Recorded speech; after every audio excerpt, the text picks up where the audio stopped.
Ladies and gentlemen, good day and welcome to the Senco Gold Limited Q4 FY26 earnings conference call hosted by Asian Market Securities. As a reminder, all participant lines will be in the listen-only mode, and there will be an opportunity for you to ask questions after the presentation concludes. Should you need assistance during the conference call, please signal an operator by pressing star, then 0 on your touchtone phone. I now hand the conference over to Mr. Vikrant Kashyap from Asian Market Securities. Thank you, and over to you, sir. Thank you. Good morning, everyone. On behalf of Asian Market Securities, I welcome you all to the Q4 FY26 earnings conference call of Senco Gold Limited.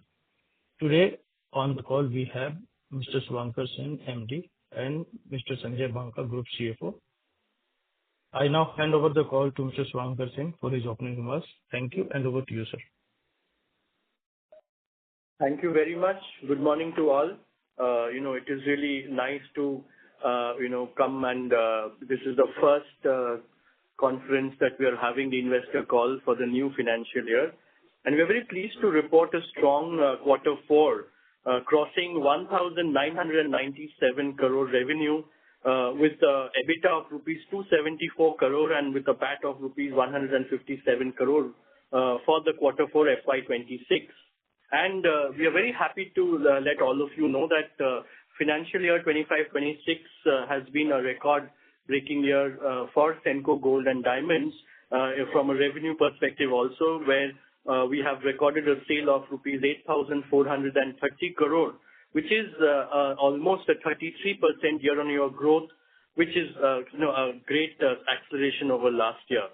With this kind of a performance, yes, there are 2-3 factors that has led to the great performance in terms of growth in revenue. One is that the gold prices have moved up by almost 60% from the beginning of the year. But in spite of the increase in gold price, our faith and the trust that the customers has posed on us, the new store openings that we have done, the continuous focus that we have done on innovating with new designs and creating jewelry, which will continue to be something that the customers can buy and afford, has been the crux of the matter. We have been continuously focusing on driving efficiencies, optimizing stocks, and ensuring that within the resources that we have in this uncertain overall price scenario, we should keep the products that the customer can buy within their budget, and that has led to this amazing performance by the team. From a macro standpoint, if you've seen that especially Q4, the gold price and the silver price has been extremely volatile. There was a time in January when the international prices surged to all-time high of $5,600, and again, within a few days, it retracted back to $4,400, $4,500. So it's been an uncertain time overall. And if you look at from an INR point of view, the prices was average about 1,51,000 rupees. So it's been itself a quarter with the extreme price volatility, but in that we have, balancing between the various kinds of risk, the risk of, price going up or down, the risk of managing liquidity with the pressure on margin calls. We've kept a steady mind and a steady head and kept our hedging ratio at about 40 to 50% to balance between all kinds of risks. Now we have seen that in spite the fact that the gold prices have been volatile, the wedding season was a big trigger, especially for January, February, March, which led to the kind of sales that we have seen. We had the occasion of Valentine's Day or Mother's Day, which drives the diamond jewelry sales for us. And in this high gold price scenario, we have been focusing on 9-carat and 14-carat jewelry, whether it be in gold or in diamonds. I'm happy to let all of you know that Senco was one of the first players in the industry to have launched the 9-carat jewelry the moment government announced their permission for doing hallmarking of 9-carat, because we firmly believe that jewelry is something that every consumer should be able to wear, and by making it much more affordable, it will only increase our customer base and make sure that the young generation as well as those who come from various economic sections of the society will continue to be able to buy gold and silver. In terms of the expansion, we have been expanding into new geographies. We've opened stores in Rajasthan, in central Maharashtra, in western UP, whether it be with company-owned, company-operated stores or even franchisees. And that will be the focus area, that One is that our core strength, East India and Bengal, we have seen that Bengal is going through a very positive change with the current scenario socio-economically. So we are very positive that Bengal will continue to be an engine of growth. Even in East India, we see that there is a huge potential. There's a lot of growth happening. We're focusing on tier 2, 3, 4 towns and cities and opening more franchises in the smaller towns. And along with that, our pan-India expansion with the focus on North India and Central, that will be the core focus. So with these three-pronged planning, we will be able to continue to expand for the future.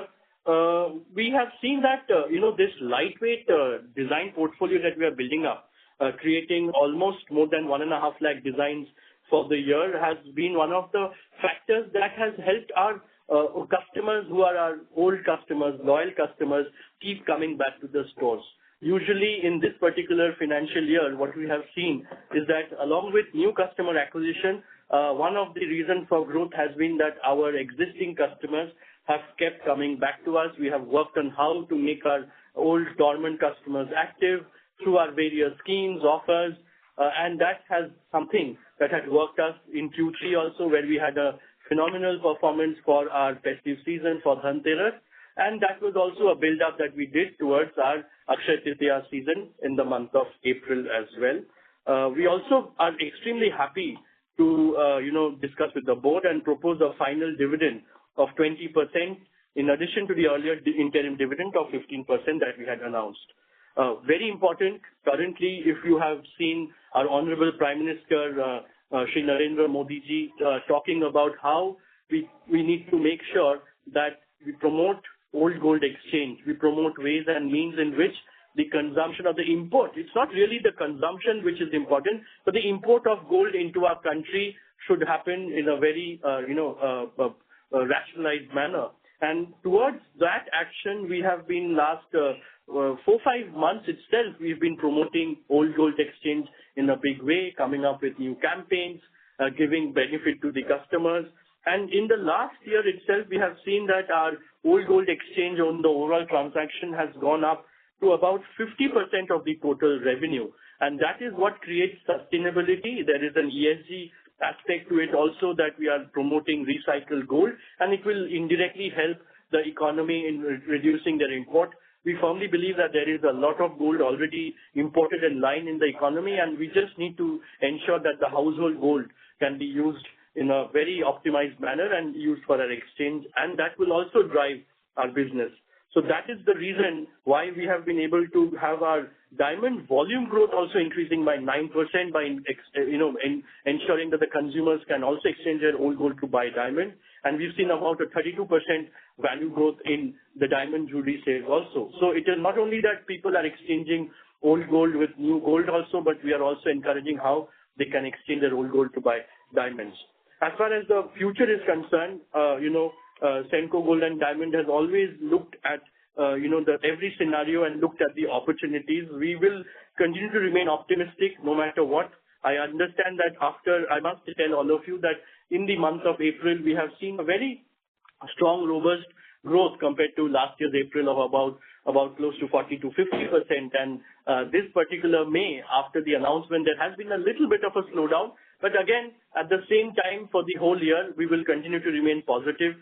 This time it is Adhik Mas going on, which is an inauspicious season to buy gold. So that could be another reason of the current slowdown. But our focus of 18 to 20% growth for the whole year, and working on an EBITDA of about 7.5% on an average, and a PAT between 4 to 4.5%. That will be the kind of guidance with which we will continue to look at the future. 18 to 20 stores is what we would like to open, and the focus for our team is that how we can open more and more franchises, because that will enable that our scalability and the penetration into the tier 2, 3, 4 towns and cities continues to grow. And the other aspect, I think that we've been doing a lot of data analysis. We've been using various tools and ensuring that how do we optimize our stocks at these high gold price scenario.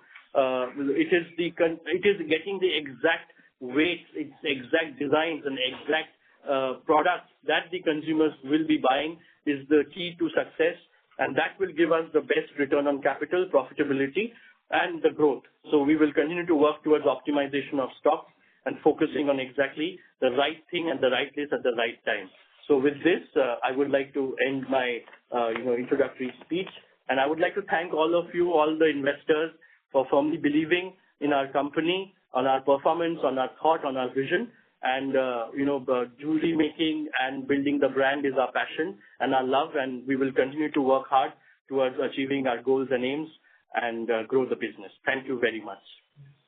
So thank you very much, sir. As you briefed, I would like to quickly recapitulate that in Q4, we achieved revenue growth of 45% YOY, EBITDA growth of 116% YOY, and PAT growth of 151% YOY.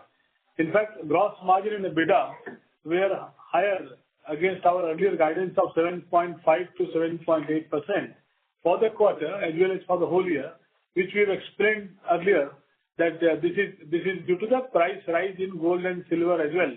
And a part of it is also due to the improvement in the product mix, premiumization, our movement to north, outside Bengal, where our ASP and AT are very high. So basically, for FY26, we achieved highest ever top line with 33% YOY growth and 24% CAGR over. And as we've already said earlier, that coin and bullion sales, we was marginal at 6% only. So balance is entirely jewelry. Similarly, stud ratio was in the range of 11%, while we achieved the value and volume growth, which are explained in the presentation. But since the entire size itself had moved, that's why the stud ratio had not moved. On the working capital front, our total inventory increased 61% YOY, 5296 crore. There are 2-3 reasons for this. One is that the gold price increased, and due to that, the GML and all those things increased. Similarly, there was an increase of inventory for 7 new showroom launched. The stores have, then we have increased the inventory at the existing store. But most of them is in terms of value terms, not on volume terms. Our gross margin continues to be among the best in the industry earlier and even now on account of price rise. It is also due to our 75% handmade jewelry. And while EBITDA, we have reported at 13.7% for the quarter and 11.5% for the whole year. But we are still giving the guidance of 7.5 to 7.8 for the future as well. Inventory days have increased to 186 days. 2 reasons can be stated. As you said, our inventory we always build up during September and March. These are the 2 primary reasons. Extra reason is that for us in East, Poila Boishakh is one of the most important festivals. While Akshaya Tritiya is a pan-India phenomena, but Poila Boishakh was one reason. Secondly, considering the elections and possible disruptions in the logistics, we had to build up extra inventory for the month of April, and that is reflected in the performance of April as well. In April, during the Akshaya Tritiya and Poila Boishakh, we grew by 67%. So we achieved a very high sale. I'm saying at the primary level of around 1,500 crores. So there was 67% growth in Akshaya Tritiya season. West Bengal was almost 69, East was 78, North was 75, Northeast is 64, Central 162. So that explains the reason of the inventory build-up. Moreover, this stellar performance for the year, it has led to substantial improvement in ROE and ROC to 25% and 22%. But a word of caution that this is for the current year, as we are looking at the sustainable EBITDA of 7.5 to 7.8. So maybe in future, the ROC, ROE and ROC may be in the range of around 15.5 to 16% for the whole year. And we remain very optimistic and confident about our target of 20% growth, 7.5% EBITDA, 4 to 4.5% PAT. With that, I think we have given you broad guidance, and we welcome you to ask any question, and it will be our pleasure to respond to you. Thank you. Thank you, sir. We will now begin the question and answer session. Anyone who wishes to ask a question may press star and one on their touchtone telephone. If you wish to withdraw yourself from the question queue, you may press star and two. Participants are requested to use handset while asking a question. Ladies and gentlemen, we will wait for a moment while the question queue assembles.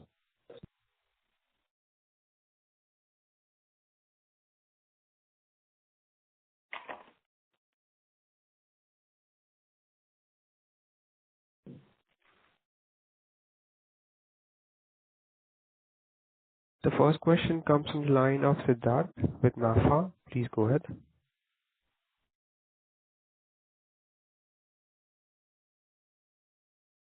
Hello, sir. Congrats on a great set of numbers. So I'd just like to get some light on, what is a guided, mix in the future towards, the old jewelry, mix that's, currently going on. It's been phenomenal that, you've been able to drive around 50% of the Q4 revenue from the, old gold exchange program.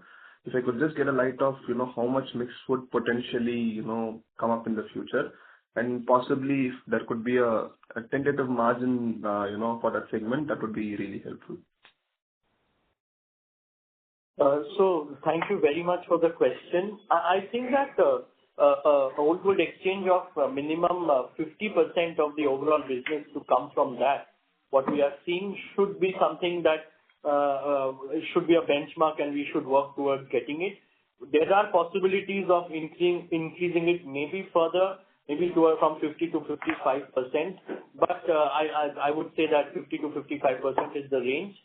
We will closely monitor. We are all trying to, create our campaigns, all our schemes, offers, reaching out to our customers with that in mind. And as far as the impact on margin is concerned, I do not see that there will be such a straight direct impact on margins for now.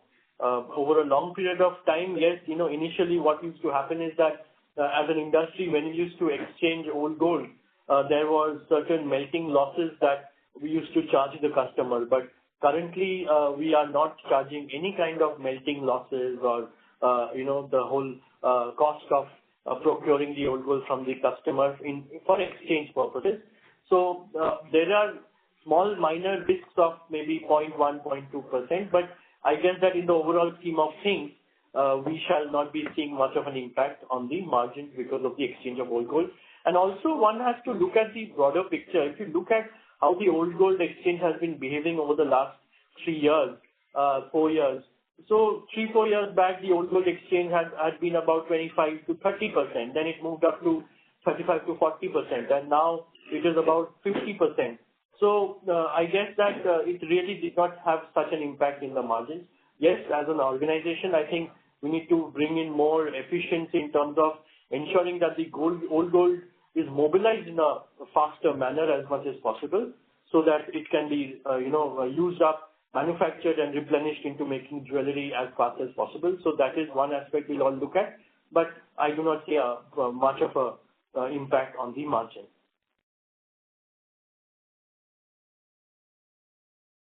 Thank you, sir. So, what's interesting is that, the current scaling up that you're doing in this segment would be, aligning well with the import restrictions, that's being, imposed by the government as well. And I wish you the best, and thank you.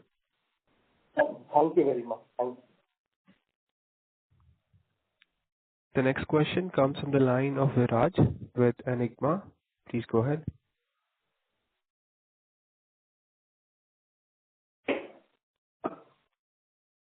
Yeah. Hello, sir. Thank you so much. Sir, my first question is regarding the current inventory. With the customs duty hike that we have seen, what impact will it have on the inventory gain? Because I'm assuming there will be further inventory gains we'll have this quarter because the pricing of the same gold would have gone up. Is that correct understanding? And what will be the quantum of that for us? Yes, as far as the impact of customs duty, it will have, there is a inventory gain that has happened because of the duty impact. But we will keep getting the gain as and when that inventory will be sold. So you will see the gains happening, maybe not in the full first quarter itself. You might see the gain happening in maybe in 2 quarters. But because of the action taken by the government, just like there was a one-time kind of a loss, you might say, that has been taken when the duty was reduced in the previous times. So here again, there should be those kind of gains sitting on the inventory, and with the sales of inventory, we will be able to get some mileage out of it. Right. And sir, what I wanted to understand is, when you are saying you will have only 20% growth for the year, because we've already seen 50-60% growth this month, and for the quarter, whatever, 30-odd% growth, that would mean that for the rest of the year, we are expecting very low single-digit growth. That is very counterintuitive to what a lot of other jewelry players are talking about in terms of, we understand the volume degrowth, but the value degrowth we are talking about seems much higher than everyone else. Can you talk about the reason why you feel much less optimistic about the growth this year? So actually, I'll tell you that, we've always taken a conservative approach. Even in the last financial year, we've been, guiding the investors on around 20-25% growth. And by the end of the year, we have achieved a growth of 35%. So this is something that, while others are looking at the trend, and there are logics also that today the gold prices are already, compared to last year, average is on the higher side. So in a similar manner, we are guiding you on a very conservative approach of about 20-25% growth. But internally, we will all endeavor to, overcome and have a higher growth rate. But for you all, I would rather say that a 20-25% growth for the business in terms of value. Yes, volumes will get impacted because of the higher gold price. We are seeing that the average weight range of the products that are being sold is lighter. So that is there, and I think that's been how the consumers would behave. But from a guidance perspective, we would like to give you a 20-25% growth range. Right. And sir, so you specifically mentioned that post the announcement by the Honorable Prime Minister, we have seen subdued demand. Can you quantify in terms like what are the trends you are looking, in the sense, is May post, especially post the announcement, are we seeing a decline in revenue, or like has the growth tapered down to 15-20%? Like just a ballpark understanding of how the impact has been. That's I'm not looking for exact number, but I'm trying to understand like how the impact has been on the consumer. Right. So see, it's been about 7 to 10 days, and consumers have, taken our Honorable Prime Minister's announcement seriously, and they are actually looking at a more wait and watch situation. And along with that, the Adhik Maas inauspicious time to buy also started. So if we look at it, we've had as Bankaji said, that we had a very good performance in terms of growth in April for Akshaya Tritiya. And if you look at the month of May, YTD, just to give you a perspective, that in terms of performance of May of this year versus last year, it is, growth is in almost, it's the same performance as last year's May. So all in all, YTD, you will still see a growth. But in the last 7-10 days, the footfalls at the stores have come down. We could also see the heat wave being a great impact, in which the consumers are, they are not getting much out of the house, and only in the evenings they are out. They are also thinking that, okay, let us not buy right now if there's no emergency. The wedding season is not right there. In June, July, we will again see the wedding season, and the various gifting linked to weddings will start again. So, but again, I want to tell all of you that we need to look at the long term. Yes, last 7-10 days has been a little bit of a slowness in the business, but our planning and our back-end tracking and designing and manufacturing and preparing for the future has not stopped because of that. we need to just make sure that we are ready with the product that the consumers will buy when they will decide to buy. So yes, we need to ensure that at this high gold price, what is the weight range, what is the product, what is the design that will sell. And we are doing our homework in this time when things are a little slow. But in the long run, again, I want to tell you that in a very optimistic manner, we should be able to see that consumers coming back and business will grow at around 20-25%. So that's how I would like to look at it. Sure. Sure. And sir, my last question is regarding margins. You mentioned that, we'll have 25% growth. I'm assuming we are opening only 10 stores, so there'll be 5% growth due to stores. But majorly, I would say 18-20% growth will be SSG-led growth. Now, in an environment where your SSG is increasing, and I'm assuming your gross margins remain the same, in that scenario, shouldn't your normalized margin range, if you take out inventory gains even for last year, our margins would be higher than that. So, like in an improving SSG, in a format like yours, we have generally seen margins always uptick. But we are talking about the same margins that we had even when we had almost 40% lower revenue than what we will have this year. So how does that work? Like, why will we not have any operating leverage? Siddharthi, while we are certainly looking for operating leverage, but if you look at the competition, the organized as well as unorganized, both, the organized players of South and West are entering into West. We are entering into West. Then there are local players who don't do hedging, right? So if you look at the competition, go to any market, go to Borivali market, go to any Delhi Rajori Garden market, the local, there is one player in Delhi who is offering huge discounts. So we have to work within the constraints of market, and hence we have to balance. So prima facie, we are not looking at any substantial, I will say substantial improvement in margin year on year, despite operating leverage at full play. And let's say 10 to 15 bits max we are looking at as the competition will continue to intensify. So right. That's the statement that we need to balance between growth and profitability, right? So yes, while what you all are saying is a very logical way where things will move ahead in for a profitable growth, but at the same time, in the market forces scenario, we need to ensure that we keep acquiring new customers. We make sure that our customers keep coming back to us with not only new designs, offers, we provide value for money offerings to the customers. So balance between growth and profitability, it is a good thing to have a sustainable, EBITDA and a sustainable profit, and keep investing for the future and keep growing. So that's how one has to look at it. Right. So thank you so much. So essentially, I'll just end this conversation. You are saying we'll do anywhere between 10 to 10,500 crore revenue, and we're looking at 4.5% tax margin. That's roughly where we'll end, and we'll grow post that 25% next year. We'll see how it happens. Is that a fair understanding after all this conversation? Yeah, absolutely. That is what is our guidance doing. While internally we'll continue to target for more, but I think these are the conservative estimates. Okay. Thank you so much, sir, and best of luck.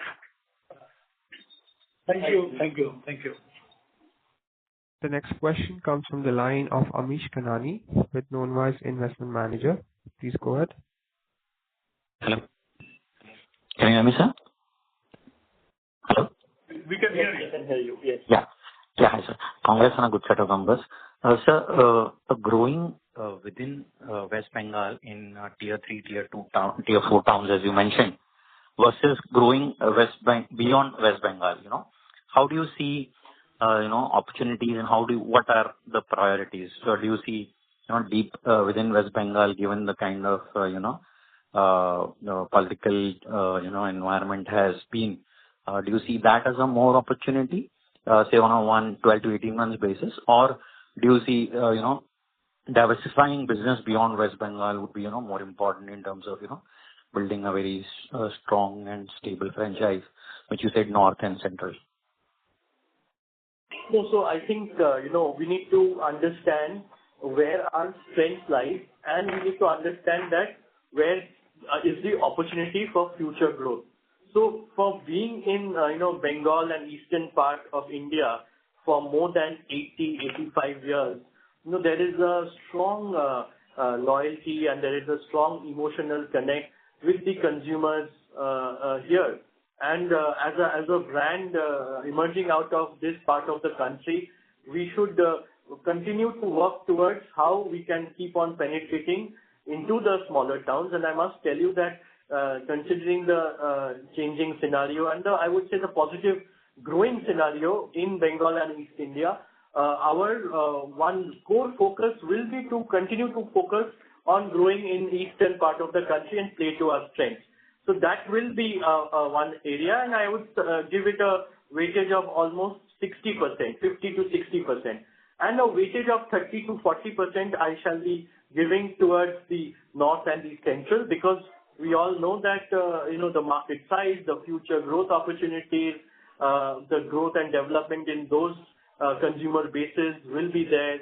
Our endeavor to increase our diamond jewelry sales and increasing our stud ratio shall also be achieved through a very strong brand presence and growth in those regions as well. So one is to take the low-hanging fruits of where we are already strong, and one is to look a little into the future and grow for there. So I would say a 60-40 weightage ratio is the optimum way to grow and put our energy towards. And Sure, just to complement what MD has said, we have grown last year into the newer markets. We have gone into Rajasthan to the franchisee route, so that's opened immense opportunity. In Bikaner we've launched, in Madhya Pradesh we have franchisee, in Maharashtra we have Nagpur we have launched. So those opportunities we continue to explore. But we have a very strong pipeline for FY27, which is skewed toward Bihar and UP. Okay, sir. Okay. That's very heartening to note. And sir, normally, this wedding and festive season, and you mentioned about Akshaya Tritiya and all.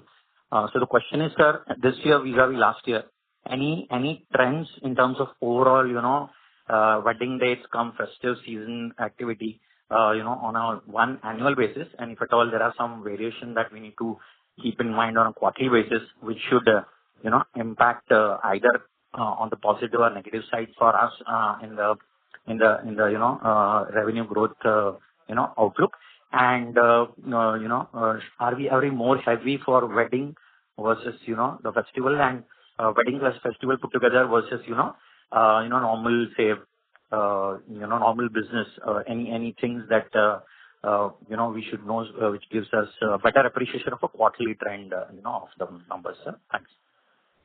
Yeah. So see, as you said, Akshaya Tritiya was extremely good for us, and despite the readiness for election, we achieved around 66% growth. So, and the growth across all the zones. So let's say West Bengal, East, North, even Central has grown. We did not find any major variance in the trend while we have launched 9 carat, but 9 carat continues to get attraction. Obviously, there is a growing skewness towards the lightweight jewelry, and a major part of our jewelry are anyway lightweight. Our diamond jewelry growth has been happening, so we did not find any major change other than the movement towards the old gold. And as you said, that as the custom duty has increased, as appeal for PM has been for the old gold, I think that momentum of old gold is only going to increase along with the 9 carat and lightweight jewelry. Yes. And just to define that, lightweight jewelry would not only mean jewelry that you see people wearing everyday office or casual wear. Even when it comes to buying jewelry for traditional occasions and weddings, consumers are looking at how they can reduce the overall weightage, or they reduce the purity of the product from 22 carat hallmark to 18 carat hallmark, and make it within their budget. So lower purity, making the weight light for even the heavier looking product. And we at Senco, since we are working with the karigars very closely, our effort is that how do we keep on making the product look heavy but weigh light. So there is all ways that in which we are trying to provide the product and making the design. Sure. So one just as a follow-up, sir, is there any trend in the ticket size where we should, so there's a lot of debate between, price rise of 40% but volume growth and all. Should we be looking at a ticket size per customer or per footfall, which we convert as a good proxy of growth, one in terms of, value growth, and second, within that, one, the expansion of stores, as an additional, kind of growth. So you can give us some sense there as a follow-up. That will be helpful. Thanks. So our ATV, if you look at it, our average ticket size has grown by almost 30%. So consumers using either the money that they have or the old gold that they have, they are buying the jewelry based on their budget. But the average ticket size has increased by 30%. So that's the way to look at it. And see, we are talking of now. We have seen it over 25, 30, 40 years that the gold prices were much lower. Then also people were buying jewelry. Now at these high levels, people will buy, but obviously the quantities will differ. And that's the way the volume has to be looked at, right? Correct, sir. That's very heartening to know. All the best, sir, and thanks a lot. Thank you. The next question comes from the line of Kaushik Poddar with KB Capital Markets. Please go ahead. Can you give a sense of how Sennes is doing? I mean, with artificial diamond, that's a different vector altogether. So can you give a sense as to what was your initial aim for Sennes and how is it progressing on the goal you must have set for having a completely new brand and new setup? Right. Thank you. Thank you very much.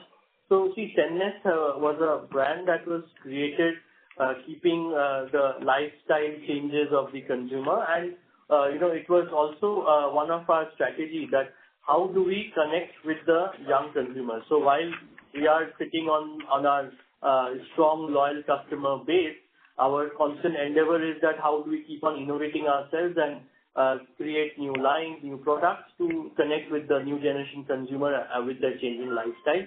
So it is something that, along with Senco or compared to Senco, the volumes and the value is much lower. It is still in a state of, getting invested, and we are building the brand. We all know that while diamond and increasing the stud ratio is one of the strategies that the jewelry industry has to work towards, and increasing the stud ratio will not only happen by increasing the share of diamond sales, but also other gemstones and lab-grown diamonds. It is, we are putting our energy, effort. We've got now 11 to 12 stores right now. We are building the awareness levels of the consumer with regards to lab-grown diamonds and lifestyle products. The base is still very low. There is not much to talk about except the fact that we believe that in the future, this along with the other kind of jewelry that we sell. So from a Senco perspective, we are selling gold, diamond, platinum. We are also selling silver and fashion jewelry. So along with that, this will be another line of business of selling lab-grown diamonds. And also the fact that consumers will look at other products complementing jewelry. And as a result, we had launched perfumes and leather bags and leather accessories. And we will continue to work on building that base for the future. That's how I would like to, kind of share my thoughts with you. Just to complement, so while we have 11, 12 exclusive Sennes stores, we are also selling Sennes product from Senco stores, excluding the lab-grown diamond. If I look at the Sennes business as a whole, it is at EBITDA level, it is positive. So broadly, that's a great news because when you build a great brand, one can invest in brand up to anything up to 50 to 100 crores. And within the second year itself, Sennes business as a whole is EBITDA positive. So there may be some impact for 1 or 2 years, but we are in a long-term journey in this Sennes brand as a house of design. Okay. And see, the point is in order to grow the market, that 9 carat and 18 carat, how much % of your sale comes from such kind of lower than 22 karat gold? As on today, I would say that though it won't be the exact figure, but I would say anything between 15 to 20%, 15% for sure, which will be lower. If you look at diamond jewelry and gold and everything put together, it will be around 13, 14, 15% approximately. That's not in substance. That is quite a significant number. So are you doing something to promote that kind of thing? Because I don't see awareness being built up that this kind of jewelry is available. Are you doing something? I mean, what are the steps you have taken towards that end?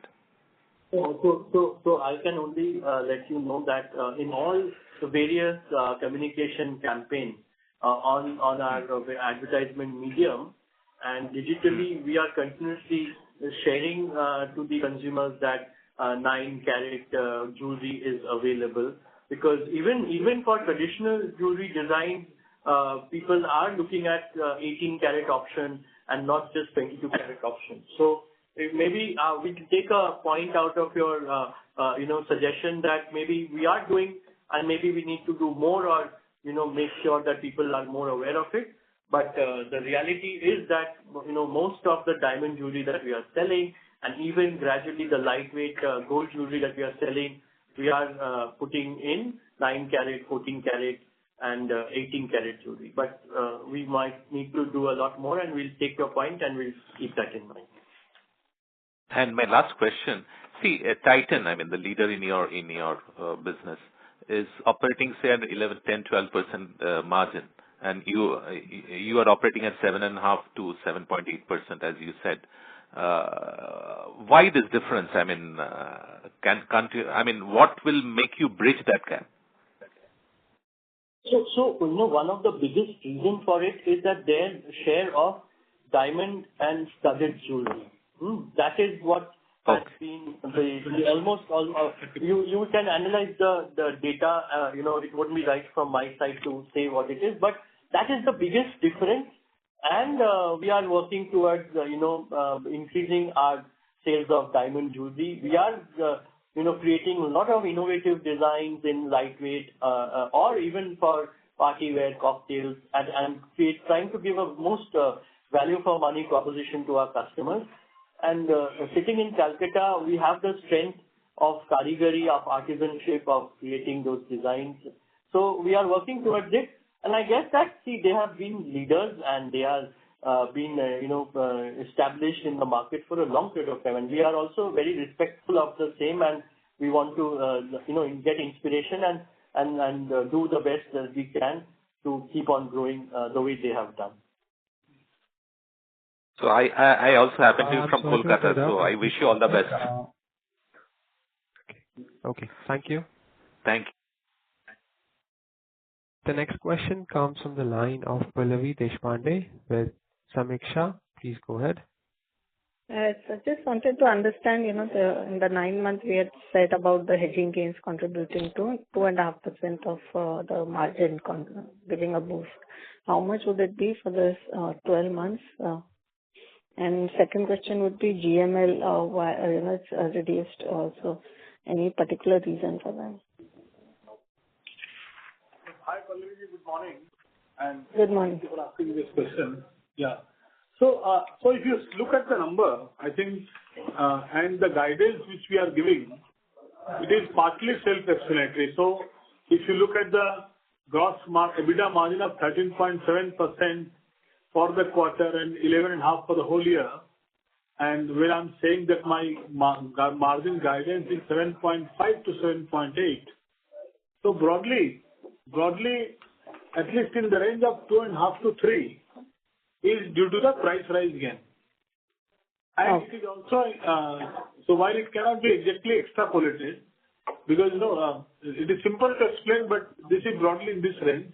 So there is a weighted average cost impact, right? Then there is silver also has increased.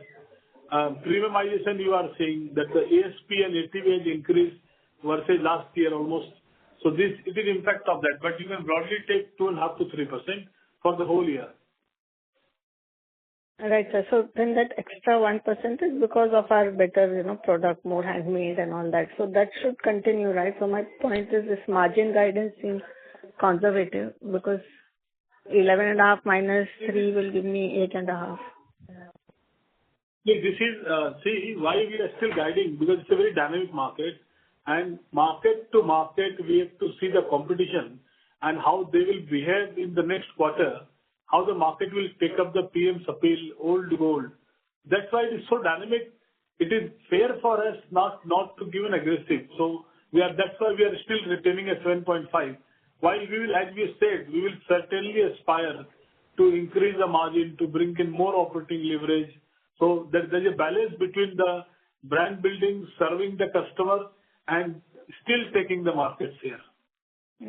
And what would be the target for marketing expenses? So now 1.9% of revenue. Are we planning to increase that by 50 or 100 bits next year? No, I think that, the marketing expense 1.8% to 2.2%, depending on the, we will continue at that kind of a thing, that we will invest for the future. 1.8% is something that will be needed for the future growth. And I think that is how we will keep on growing. The new brands are coming up. We will, keep focusing on the new brands, the lightweight jewelry, various categories. But yeah, 1.8% is what we would like to look at. Right. Lastly was the GML portion, why we see a decline this year. So GML, Pallavi, declined because of the huge gold price rise, which happened in the month of March. You are aware, in the month of March, the peak went up to almost 180,000, right? And at that moment of time, there was a cash flow mismatch, and a lot of positions had to be squared up. Due to the hedging position taken through GML, the MCX had to be squared off, the GML had to be squared off, then the payment had to be done. So that's why it has come down, and that is one of the reasons for increase of the borrowing cost for the Q4 and maybe in Q1 also. But obviously, we intend to increase the GML portion to 50% plus. We are short-term business dynamics, that's why we have to understand them. But intent remains to increase the GML because of my borrowing cost on the GML is 3 to 3.5%. One good thing which I must highlight is that our rating has been upgraded one notch by CareEdge, and the rating renewal is pending with ICRA, and with the improved financials and the improved interest coverage ratio of 4.5 and the return on equity of 20% northwards, plus 20%, I think we are expecting a improvement in the credit rating, which should reflect in the borrowing cost. Thank you, sir. This was very helpful. Thanks so much. Thank you. The next question comes from the line of Anushka Vora with Vimana Capital. Please go ahead. Yes, hi. Thank you for the opportunity. So you said that around 50% of your sales in Q4 came from old gold exchange. So I just wanted to understand how your order relationship with the manufacturers has been changing. So do you give more of advance gold now in respect to the traditional way of placing orders, where they themselves buy the inventory, but has your portion of advance gold to them has been increasing? Right. No, so with the manufacturers, there are two parts. Almost 70 to 75% of our work is done through job workers or our factories, and the manufacturing production is mostly finished goods purchase. Now, what we are also seeing is that diamond jewelry, where we used to do a lot of finished goods purchase, we are utilizing these kind of good advances, and this has started in the last, I would say, 1 or 2 months, where we are giving them certain of the gold in advance for their manufacturing process. So it's more gradual. It's not a very drastic situation right now, but see, gold is equal to working capital in that manner, and we are utilizing this opportunity to give certain of that to the manufacturers, and against that, we'll also get some slow, minor benefit in terms of, getting better pricing also whenever we are doing it. So it's a very gradual process. It's not been a very drastic process yet. Right, that's fair. So, how much of your overall production or, volumes would you say was through advanced gold?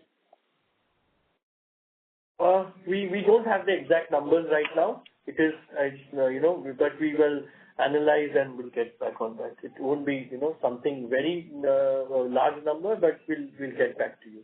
And I think that you will not see the impact much happening in the previous financial year, but maybe in this current financial year, that could be one of the aspects that one has to look at. Got it. Thank you so much.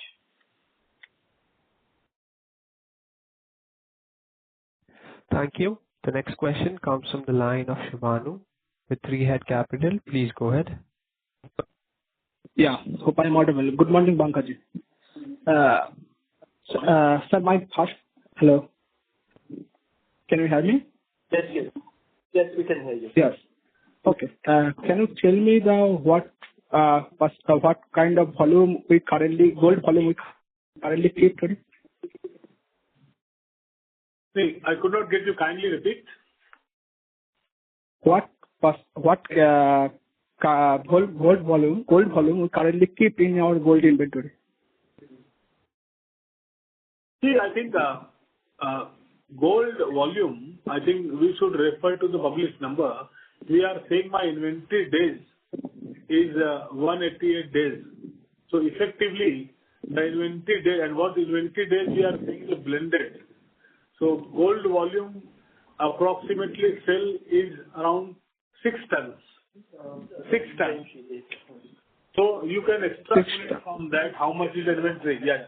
6 tons is the total gold sales by us. You can extrapolate the number accordingly. Okay, understand. As you mentioned, okay.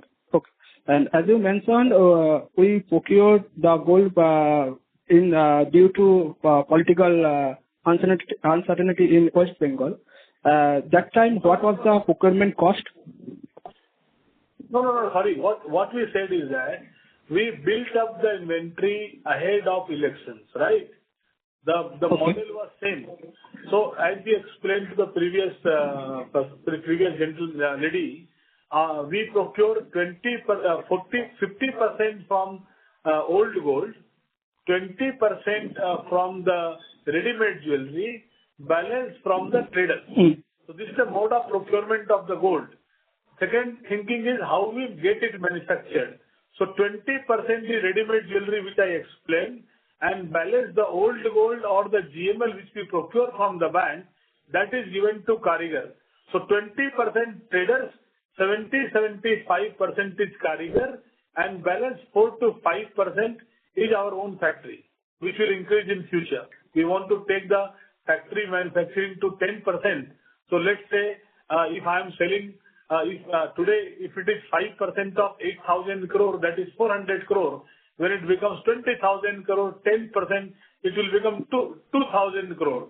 So from 400 to 2,000, the size will increase, but percentage will be below in the range of 8 to 9% of total manufacturing. Yes. Understood. So I don't understand your... Yeah, please go ahead. And as you mentioned, we will be maintaining around 50% plus hedging. That means going forward, if gold price increase further from here on, then we automatically gain margin from this inventory. See, what MDS says that our policy is hedge up to 80%, right? So it is a current scenario. While currently it is 50 to 60%, it will be in this range. It can go up to 80 also. So if the hedging increases, it is a good risk mitigation technique. So if the hedging increases, your sustainable margin will come, and the non-sustainable one-time gains will not come. But as we've always said, the intent of the company is focused on sustainable margin, risk protection, while managing the cash flow mismatch. So the hedging percentage is linked to the cash flow mismatch. Okay. Okay. Understood. Thank you. Best of luck. Thank you. The next question comes from the line of Raj Saraf with Finvestors. Please go ahead. Sir, am I audible?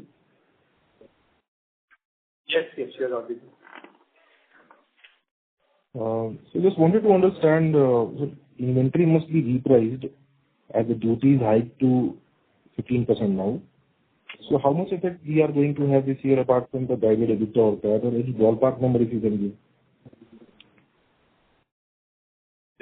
Sir, if you can just again rephrase the question, then I will attempt to answer you. Yeah. So inventory must be repriced as the duty is hiked to 6 from 6 to 15%. So how much effect are we going to have this year apart from the guided EBITDA or that, or any ballpark number if you can give, sir? Sir, I will say inventory is not repriced. See, it is inventory is valued at cost or net realizable, which is lower. So inventory is always valued at the cost. Cost means weighted average cost. Now, weighted average cost is usually lower than the market cost. And in the weighted average cost, hedging losses, the realized and unrealized losses, as well as the mark-to-market impact for the gold metal and MCX, both are added. I can only confirm to you, I'm reconfirming to you, that inventory valuation is as per Ind AS 109. It is audited by the auditors thoroughly. They check the valuation, and inventory valuation, which includes the realized and unrealized losses to the extent of inventory unsold, which will realize in future, it is lower than the net realizable value. So if you are looking at a value of 5,200 crore of inventory, which is approximately 4,500 crore of gold and 500 crore of diamond and platinum and silver, the realization price is more in the month of April and May. Now, if the realization prices, if again gold prices go up, which it has gone up in April and May and June, then the gain will come.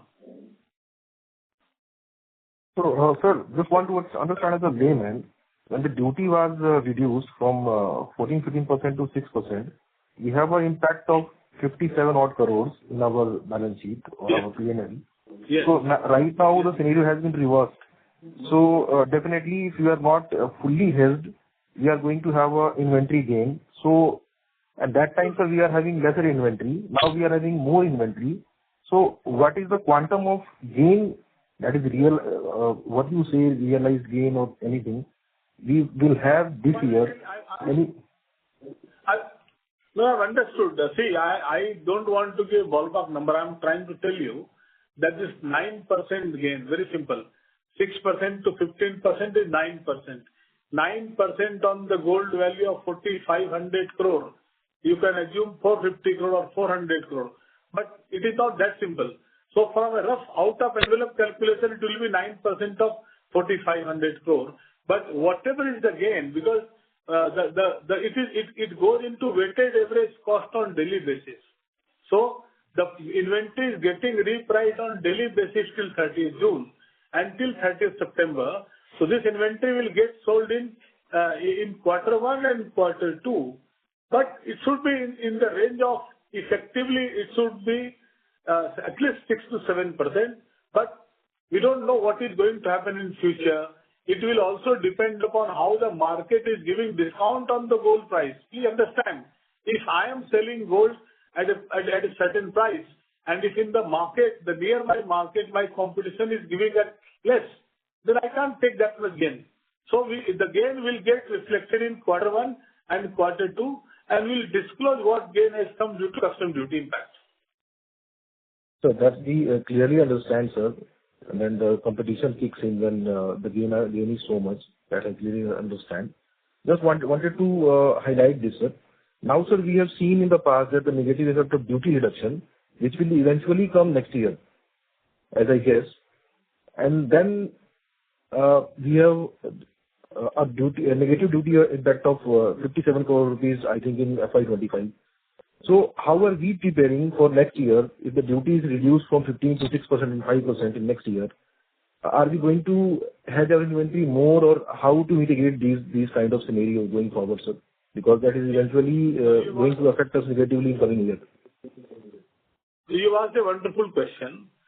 What has come as a one-off gain, now we have to be more cautious, not only for us, for the entire industry, to be cautious, and whichever time it happens, it will be sudden. So at that moment of time, the gain will convert into loss if the hedging is not done. Now, hedging can only be done through the MCX. So last year also, the price fell, the price fall, the impact could not be mitigated. Impact could have been mitigated only to the if the 100% of the position was covered through MCX. Slightly complex subject, because you'd read that the hedging is done through GML and the MCX. So in the GML, even in the current year, we will continue to pay custom duty at 15%. That means that risk is uncovered. So if my 100 kg of inventory is there, and if I have purchased 50% through GML, I would have paid the custom duty, which means that I have to take 150% hedging to cover the risk of gold price rise. So thank you for raising this question. You can ask me one-to-one. We are cognizant of that, but I don't think that it will be possible to cover the entire hedging position through MCX, because now MCX margin has increased to almost 25-26%. That is becoming a challenge. We'll issue more details on this during quarter one as to what actions we are taking for possible reduction in future. Yeah, that's exactly my point was, sir. The inventory hedging is now very important because, sir, eventually we are going to grow more in coming year also. So naturally, this 5,200 inventory is going to increase in coming years also. So that time, having inventory held at an amount of 50% will cost us more in our balance sheet and our P&L going forward. So that's my concern is. No, rightly raised, sir. We are certainly thankful to you, but we are aware about this risk, and we will take adequate measures so that the repeat of the previous custom duty fall does not happen. Fortunately, we have a gain, one-time gain. I think that a part of it will certainly have to be sacrificed, if I'm very plain and blunt. Okay, sir. Sir, how is the trend in coins and gifting jewelry right now? Because some of your peers has also mentioned that now the government has taken a duty hike, so the gold coins and any investment purpose buying is now being discouraged. So wanted to know the trends going forward in last 10 days also, when the Honorable Prime Minister announced that call out, and even the going forward trend you have seen in the past with your experience. So see, coins and bars is around 5 to 6% of our overall business only, right? And previously it was about 2 to 3%. It has gone up to 5 to 6. So I think that we will see some amount of slowdown in coins and bars, and people will not invest as much. But again, from our business perspective, selling more coins and bars doesn't add much of margins to the business. So this is more of a customer service that all the jewelers do, and not really a margin-adding situation. So we'll see, and we will be guided by the what the government takes and the policies that are taken. Our focus is to drive more and more jewelry and designs, and how do we fulfill that need of the customer, and we will focus more on that. And so that was your thing on the question on the impact of the current situation on coins and bars. And as far as gifting is concerned, I think we need to look at the lower caratage jewelry, 9 carat, 14 carat, so that consumers can use it for gifting to their loved ones and make things within the budget. So that is something that we'll keep looking at and keep creating new designs in that segment as well. My last question is, sir, sorry to interrupt. Mr. Raj Saraf, I would request you to please come back in the queue for further questions. Thank you. The next question comes from the line of Arvind Dureja, an individual investor. Please go ahead.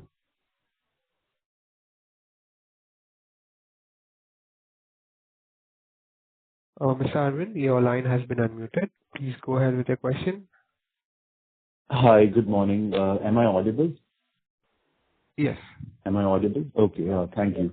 Thank you for taking my question. Sir, my concern is related to the inventory buildup. If I look at your inventory turns, it has gone down from 2.6 or 7 to now less than 2.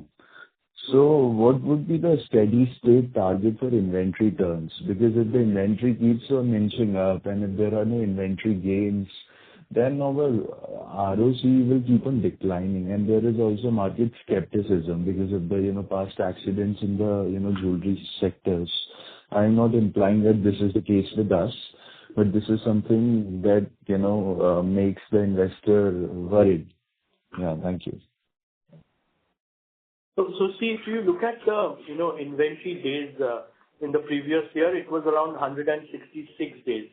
And this year, since we had to build up the inventory for the festive season of April, it's looking a little on the higher side. Plus the gold prices that has moved up so much has, made us look at what is the exact kind of inventory that is selling and gradually changing from a heavier weight to lighter weight to make sure that the consumers can continue to buy. So these have been the cases. So if you look at a benchmark inventory days, I would think that anything around 150 to 160 days is a great inventory days and inventory turns that will look good and is good for the business.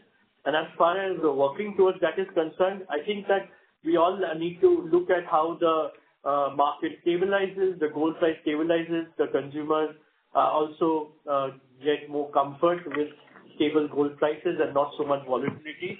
And our effort towards, we are anyway doing a lot of data analysis and producing products, making it lightweight, selling what exactly the consumers want. And together, I think from our side and consumer side, we'll be able to move towards a lower inventory days and make it more efficient. But I want to assure you that gold is something that is very much fungible and easily can be manufactured back. The only risk is your manufacturing cost, which is a very low single-digit manufacturing cost on an average.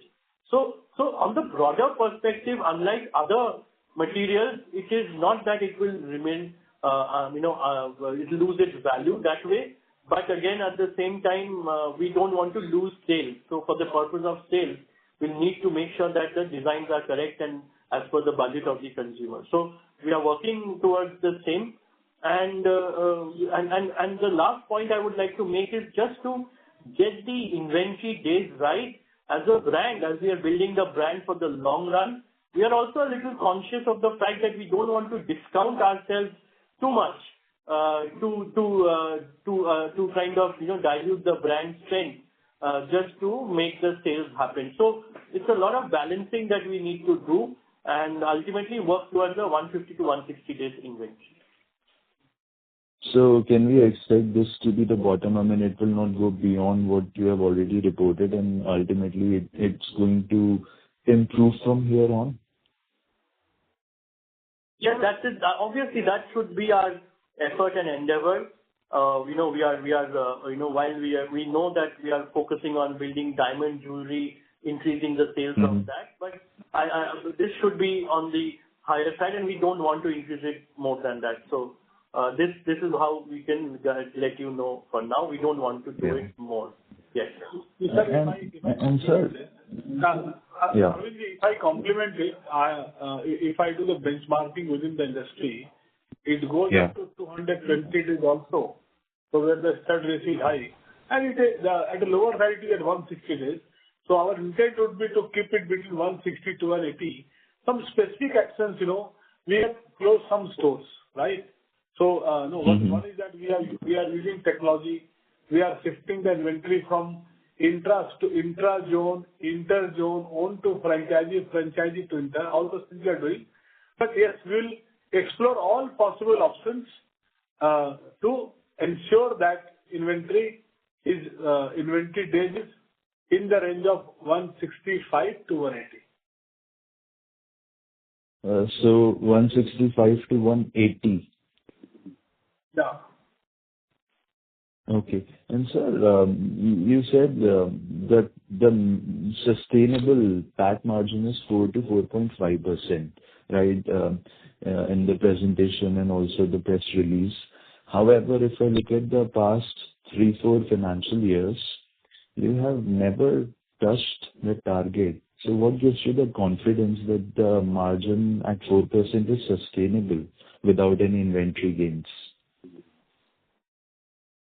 No, because 4% margin will happen as we keep on increasing our diamond sales, and we are charging whatever making charges that we are charging to the customers for the designs and the lightweight jewelry that we are selling. So I would suggest that this 4 to 4.5% margin. This year our margins are looking higher because of the inventory gains, but in general it's been in the range of 3.5 to 4%. So I'm confident that with the gold prices going up, there will be more increase of sales of 9 carat, 14 carat jewelry, and with the gold prices going up, there will be more sales happening of jewelry with stones to make it much more affordable for the customers at lower purity. So with that thought in mind, I'm being a little confident that we should be able to achieve the 4% margin. Okay, thank you. And my final question is, what is the sustainable ROE and ROCE targets? See, even earlier we have said that it should be north of 16%, right? So what you are seeing for the current year is primarily the price rise. But if the price rise does not happen, incidentally, once again this year custom duty impact will come. And if the custom duty impact is not negated, or if the risk is not mitigated, it may still be high. But I think that we have earlier guided it should be, we will try to reach to 20% over 2-3 years. So north of 16-17% is a good target. Without any inventory gains? Without any inventory gain, of course. Yeah. Okay, thank you. And sir, final question, sorry, but final question. I mean, I understand that free cash flows, have been negative because of the inventory buildup and the rise in gold prices. But any guidance, because some of the peers, are very close to, positive cash flows, but yours is, of course, significantly negative. So I'm not able to give comment on this. So we have debated a lot on this, and the numbers are there. So to me, it does not seem to be easy. That's all I can say. While we are cognizant, and when we see the free cash flow of others, at least for we are not able to give a guidance on this that will become positive in next 1 or 2 years. See, the dynamics of the price rise is impacting things hugely, even without disclosing the number. If I say that my inventory per kg at a store has come down, so there is a front-end inventory, there is a back-end inventory. What you look at in the financial is total inventory. We'll try to work on it. We are aware about this issue for 3-4 years. Okay, thank you very much and all the best. Right. Thank you very much. Thank you. Ladies and gentlemen, that was the last question for today. I now hand the conference over to Mr. Suvankar for closing comments. Yes, no, thank you very much. It's been wonderful talking to all of you and answering to all your queries. We want to, on behalf of the team, Senco, would like to assure you that we shall keep working towards growing our business, working on ensuring that we work towards increasing the profitability and getting the best return on capital that we would be employing in our business. We know that the world is in a little bit of an uncertain situation. There are a lot of events happening. But again, as long as we can keep on continuing and focusing on the fundamental aspects of the business in terms of design and in terms of customers, I'm sure that as a brand, we will keep growing and increasing the business and the brand in the long run. So with that aspect, we want to thank all of you and look forward to interacting with all of you again in the future. Thank you. Thank you, everybody. Thank you very much. Thank you. On behalf of Asian Market Securities, that concludes this conference. Thank you for joining us, and you may now disconnect your lines. Thank you.